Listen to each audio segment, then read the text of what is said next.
Adam Grand की book think again के बारे में बात करने वाले वीडियो बहुत ही ज़बरदस्त, बहुत ही अच्छा पर्सपेक्टिव से भरपूर होने वाला है, तो प्लीज़ अंत तक आप साथ रहो और आपको कुछ नई चीज़ें समझ में आएंगी, कुछ चीज़ें आपकी डेफिनेटली हेल्प करेंगी, मैं बिल्कुल आपको गारंटी देता हूँ, ठीक है।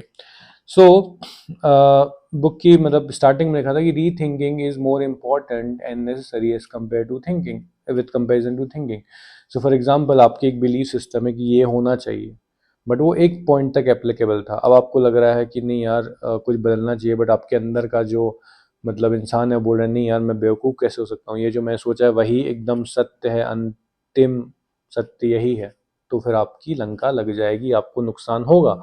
एग्जाम्पल ब्लैकबेरी का जो उन फाउंडर था, तो इसमें कहानी है, तो वो उसको बोला कि भाई ये तुम क्वालिटी कीपैड वाला फ़ोन है, इसको अलग करके हम टीम आई बोलते हम ये टच स्क्रीन बनाते हैं। तो वो बंदा भड़क गया, बोला नहीं यार हमारा तो फेमस ही क्वालिटी कीपैड वाला है, ऐसे ही फ़ोन चलेंगे भैया, यही रहेगा, ये सब टच वच वाले हम नहीं बनाएंगे। आइडिया उनके पास पहले आया, एप्पल ने एग्जीक्यूट कर दिया। फिर किसी ने बोला, समझदार आदमी जो उनकी टीम में रहा होगा, उसने बोला कि आपका ये BBM मैसेंजर है, ब्लैकबेरी मैसेंजर्स, पहले व्हाट्सअप नहीं आया था, बात को समझना। BBM था, फ़ोन टू फ़ोन मैसेज भेज सकते थे, व्हाट्सअप जैसा ही लगभग था।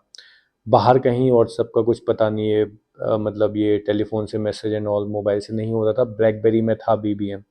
तो फिर लोगों ने बोला इसको पब्लिक कर दो, इसको बेचते हैं, बढ़िया पैसा कमाते हैं। तो वो बंदा बोलता है कि नहीं यार यही तो हमारी प्लस पॉइंट है BBM, इसको हम कैसे बाहर कर दें। अगर वो कर देता तो व्हाट्सअप बनता ही नहीं, कितना करोड़ों का मार्ग, अभी हम सब व्हाट्सअप यूज़ कर रहे हैं, राइट। तो वो आदमी को पता है कि नहीं यार मैं नॉलेजेबल हूँ, मैंने एक चीज़ बना दी, बट समय के साथ उसको उसी चीज़ को रीथिंक करना। जैसे आपको लाइव एग्जांपल बताता हूँ आज के ज़माने में, कि 4 साल पहले कि हाँ यार ऑफिस में जाना, कम्युनिकेट करना, मीटिंग्स लेना एंड ऑल, सब कुछ काफ़ी अच्छा था, सब चल रहा था। फिर कोविड आया, लोगों ने घर से काम करना शुरू किया, और फिर पता चला कि यहाँ घर में हम अपने कंफर्ट में जूम कॉल में भी इंटरेक्ट कर सकते हैं, अच्छे से इंटरेक्ट कर सकते हैं लोगों से, कि हाँ हाय हेलो अच्छे से बात कर सकते हैं अपने कंफर्ट में, अपने हिसाब से, जब चाहें तब। बट अगर अब कोई कॉन्सेप्ट बताएगा ना कि नहीं यार वो ऑफिस में आके थोड़ा सा अच्छा सा इंटरेक्शन होता है, सब चीज़ें और बेटर हो जाती हैं, तो फिर आपको थोड़ा सा लगेगा कि ये क्या बातें फालतू ही कर रहा है यार, 2 साल तो हमने बंद कमरे में भी काफ़ी अच्छा काम कर लिया, तो तू अब एकदम से जो सॉल्यूशन बता रहा है, इसमें हमारा टाइम ज़्यादा है, हमें आना जाना पड़ता है, पैसे जाते हैं, वो सब चीज़ें होती हैं, तो वो सॉल्यूशन हम कैसे मान लें, राइट। और कई लोग इसका कंपनीज भी छोड़ते हैं, क्योंकि उनको पता है कि यार ये इंसान जो अपनी थिंकिंग है वो मॉड्यूलेट नहीं कर पा रहा है, ठीक है। कई ऑर्गेनाइजेशन वो थिंकिंग को अडेप्ट भी कर रही हैं, राइट। सो ये एक एग्जांपल है। So is is really important कि जो आपकी एक्सटर्नल बिलीफ है, आप time to time as a scientist उसको सवाल करते रहो कि क्या भाई मैं सही हूँ या मैं गलत। दूसरी चीज़ इसमें थी imposter and armchair quarterback syndrome. So imposter syndrome, और इसके बारे में बात की गई थी, मैं शॉर्ट में समझाता हूँ आपको, कि जैसे आपको पता है कि आप ये काम कर सकते हो या ये काम नहीं कर सकते, यार ये चीज़ मैं नहीं समझ सकता, या ये मैं जॉब नहीं ले सकता, या इलेक्शन में नहीं खड़ा हो सकता, ऐसा आपको लगता है, बट आपके आसपास के लोगों को लगता है कि आप वो चीज़ कर सकते हो।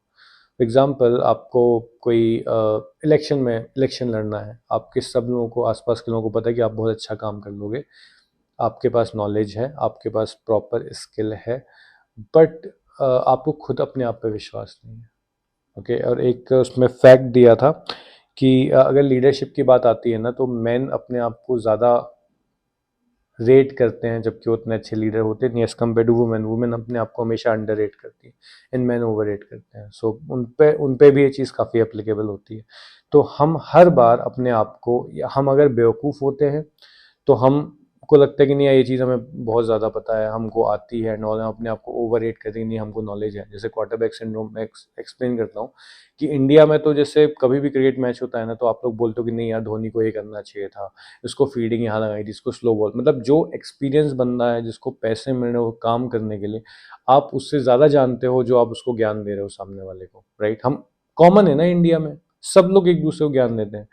अब आप सोचो कि जब ये पूरी हमारे लोगों में ये चीज़ इतनी कॉमन है, आसपास दुनिया में इतनी चीज़ कॉमन है, तो ऐसे कितने ज़्यादा चांसेस हैं कि जो आपके साथ लोग हैं, या कोई लीडरशिप रोल में है, या कोई नेता है, प्राइम मिनिस्टर जो भी है, तो क्या उसको भी नॉलेज कम हो बट उसको लगता है कि मुझे पूरा नॉलेज है, और वो डिसीजन मेकिंग पावर में हो और वो काम करता जाए, चीज़ें बोलता जाए और उसके कॉन्सिक्वेंसेस, गलत कॉन्सिक्वेंसेस भुगतते जाएं लोग। श्रीलंका एक एग्जांपल है, पाकिस्तान दूसरा एग्जांपल है।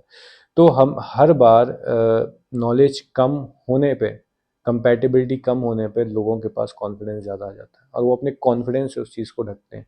ये बहुत ही कॉमन फिनोमेना है। तो आपको, अगर आप ऐसे माहौल में हो तो आप प्लीज़ वो चीज़ों को हाईलाइट करो, उस इंसान को पकड़ो और उसको कन्फ्रंट करो। ऐसा हो, कई बार वो पॉसिबल नहीं होगा डेफिनेटली, बट ये चीज़ आप एटलीस्ट ऑब्जर्व करना शुरू करो कि जिस इंसान को ज़्यादा नॉलेज है ना, वो हमेशा कम बोलेगा, और जिस इंसान को आधा नॉलेज है ना, वो हमेशा हर बार बहुत ज़्यादा बोलेगा किसी भी सब्जेक्ट में।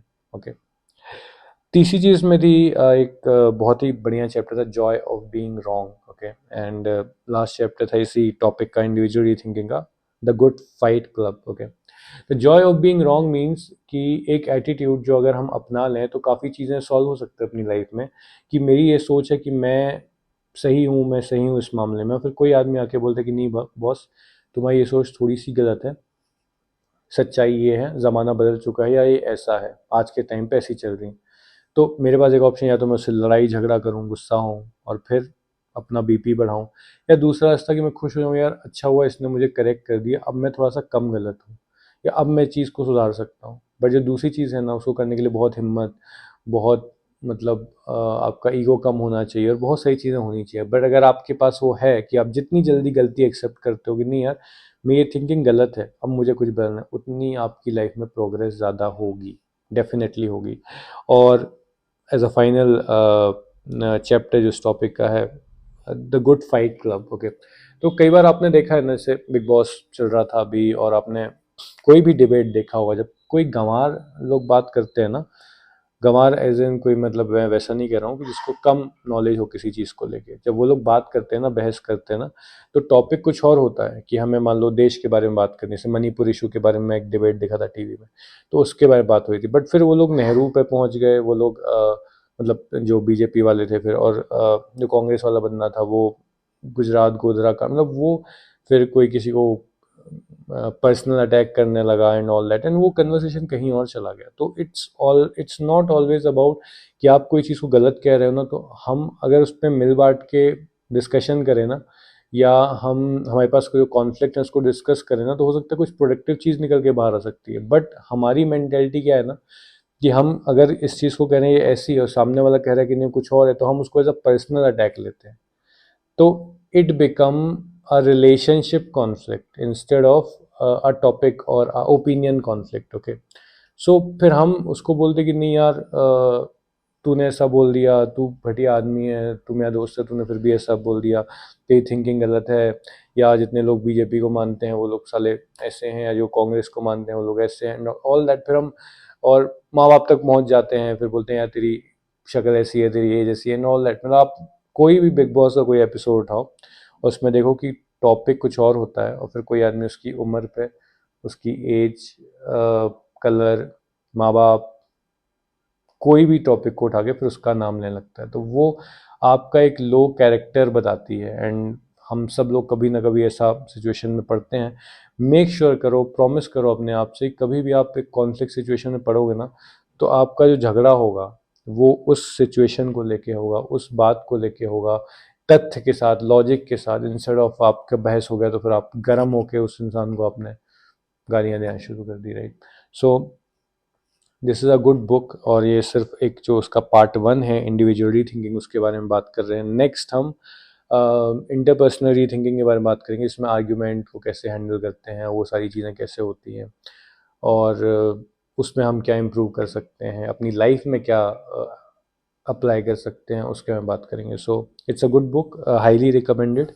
ये हार्ड कॉपी है मेरे पास, think again by Adam Grant. And अगर आपको ये वीडियो अच्छा लगा, प्लीज़ यूट्यूब एंड इंस्टाग्राम पे हमें फॉलो करो, सब्सक्राइब करो, एंड इस वीडियो को शेयर करो दूसरों के साथ। Like, follow, subscribe. Thank you.